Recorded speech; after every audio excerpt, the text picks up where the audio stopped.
All right, hi everyone. I'm just recording a quick video today. I just got back from the gym. I came home early from my class for a reason that you might not expect. And it's the same reason that instead of going to have a shower and have breakfast and do all those other things, I'm sitting in front of you still sweating and my hair is dumb. Because I had a revelation. A couple of dots joined. So I've been reading this book recently called Thinking Fast and Slow. Some of you may have heard of it. It's a very famous classic book, and it's all about mental energy and mental resources, and the two systems in our brain, which I won't go into because if I do go into, that'll be another hour of me talking. The most interesting thing for me around that is how it relates to our ability and our executive functioning ability. So very interestingly, there were all of these tests, essentially, research studies that have proved that there are, come on words, when I get too excited, the words don't flow. Let me try again. We have one bucket of mental energy, and there are a variety of different activities and functions that draw from that energy bucket. Things like resisting temptation, pushing ourselves really hard, regulating our attention, and various other things like doing difficult mental activity, remembering things. I'd have to go back through the book to give you a complete list. So the reason that I came home from the gym early is for two reasons. One, because I had this revelation and it was sitting in my head and I was spending a lot of energy trying to remember it.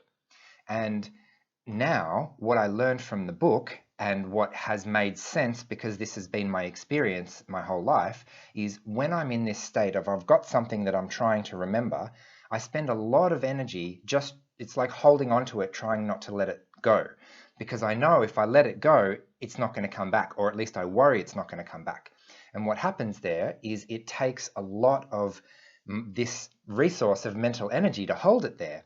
It means that I can't focus on what I'm doing at the moment. It means that an hour later, when I finally get to act on this idea, I'm really tired.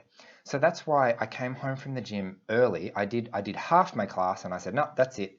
Instead of doing the rest, instead of pushing myself and using more of my mental energy, I'm going to come home instead, and I'm going to record this video straight away before I forget, because otherwise I'm just wrecked for the entire rest of the day. And this week has been a really great example of that.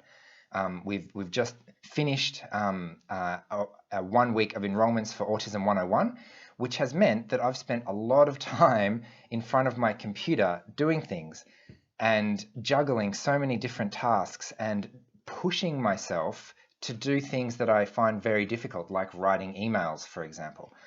And the difficulty is that it's a kind of a double-edged sword, because the more tired you are, the harder you have to push to do the same job, which obviously makes you get more tired even more quickly.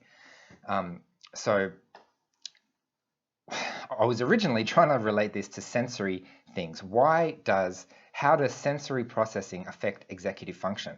So if I am easily distracted by sensory input and I am constantly regulating my attention back to whatever I'm supposed to be paying attention to, that costs mental energy.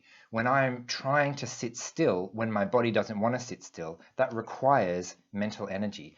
And if I'm doing that all of the time, then naturally, by the end of the day, by midday, after half an hour of sitting still, I'm going to have very, very low reserves of mental energy. And it was really interesting to read all these studies in this book, Thinking Fast and Slow, about how this was not anything to do with autism. They were just testing the general population, and they proved that your ability to concentrate, your ability to perform mental tasks or make decisions or persevere was severely diminished when you're tired, when they deliberately exhausted those resources of mental energy. So anyway, that's very interesting. I'm sure you've heard that I have an interest in emotional intelligence anyway, so that's why I like sharing this stuff. While I'm here, I might as well let you know that I'm planning on running another emotional intelligence course webinar in January.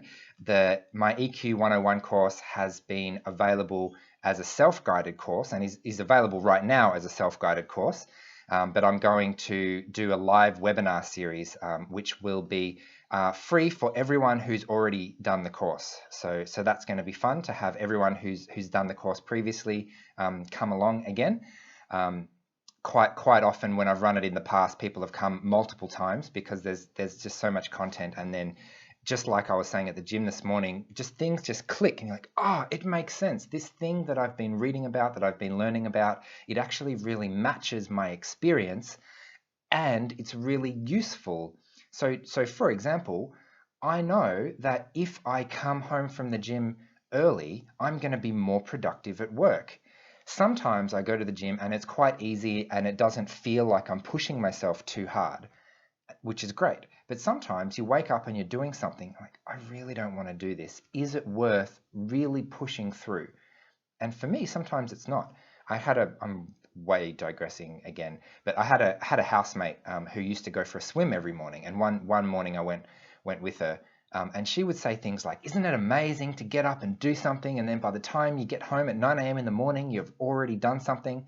I'm like, no, for me, swimming is pushing lap after lap, trying to remember a number and trying to remember what lap I'm up to, and then just pushing, which means that I'm wrecked by 9 a.m. and I can't do anything for the rest of the day.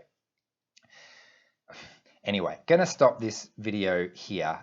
Clearly, I could talk about these kind of insights forever. So I would love to share them with you. If you would like to check out the Emotional Intelligence 101 course that I put together. It's 12 lessons. It goes over a whole thing, and I'll also be running a live webinar series on that in January. That's the plan. And the reason I'm telling you is so that I have to actually do it, and it doesn't just sit on the back burner and feel like it's too hard. So I'm going to do that, committing to doing that right now, and it will be great to see everyone who has already taken themselves through the self-paced course.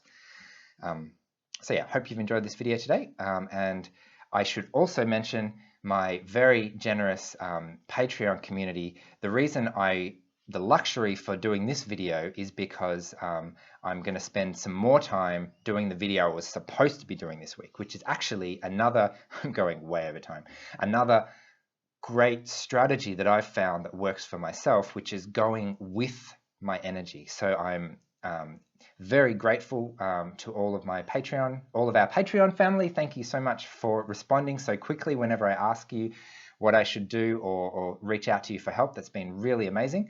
So following my energy today, making this video, going home from the gym early, and next week, definitely going to happen.